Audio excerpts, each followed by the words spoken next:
You're watching How Leap. Let's see how to search for a specific word or message in an Instagram direct message conversation.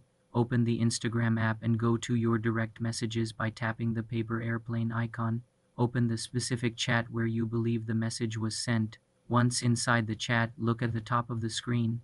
Next to the contact's name, for a search icon that looks like a magnifying glass, tap this search icon.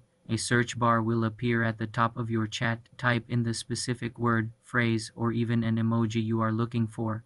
As you type, Instagram will instantly filter the conversation and highlight all messages containing that text. You can scroll through these filtered results. To jump to a specific instance, tap on one of the highlighted results. This will take you directly to that point in the conversation history. This search function only works within individual chats.